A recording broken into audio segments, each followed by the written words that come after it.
बेसी उद्धत मिल जाउछे अरे दादा रे क्या मतलब नहीं कथा करके से दादा को बेसी भल पाई तो सुतिमे दादा को गेलो करबा पाई तो थाओ दरकार न प्रमाद रखेबा तो बारंबार कहतली विश्व सरकार दे आसुनी समस्त चली आछ अवस्था पर समस्त बार गाई बोली कहबा कना हमें चिन्मय रक्त शर्मा भाई भाउचो अरे बाबा ये चिनुटा ब्राह्मण हेला परठारु ता सहित हमर कौनसी संपर्क नाही मो झियो का दादा को देखि बोली जिति धरि बसला तो सेति भाई चली आसी हां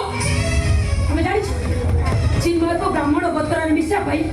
हमें मुक्ति मंडप रे 500 ब्राह्मण को दान करिछु कोन दान भूमि दान स्वर्ण दान एमिति 50 लाख टका खर्च हेजे चिन्मय गोछाय दादी चिन्मय रथ शर्मा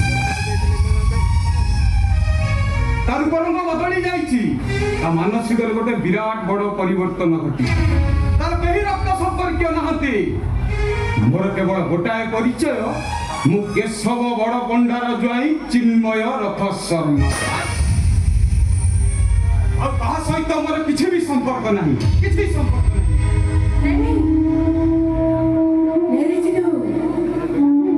हमें किते कहां संपर्क नहीं आसिनो ताहले कहा निमंत्रण पाई तमे ठिकी आसिछो पंडा साहब नियम बोलिया पाई आगठु कुला बाउंसिया नेइथिले आम भली गरीब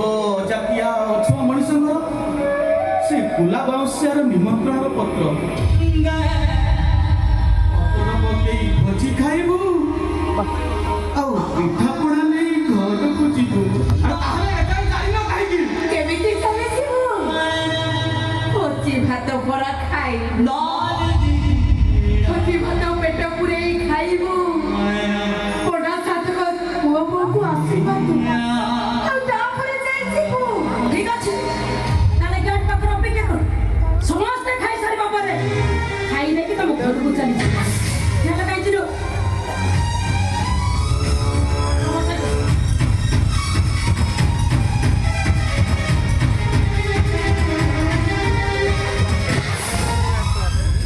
पूरी गला केटा पूरी गला आउ काटी आइछो यो तो बुझिबा के खाइ बोले माछु दिका तो चाट को बोले चाहि बसतो पेट पूरी गला तो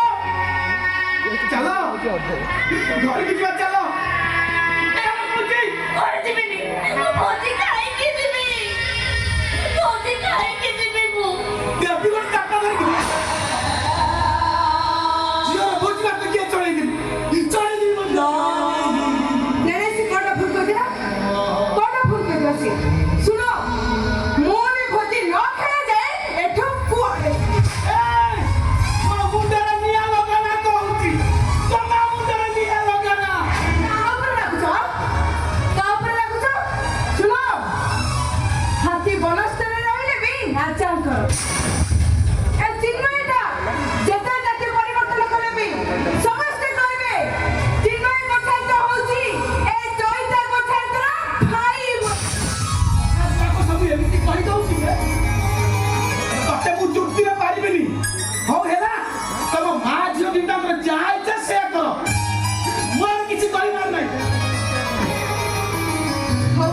मुगावडी की गाना अरे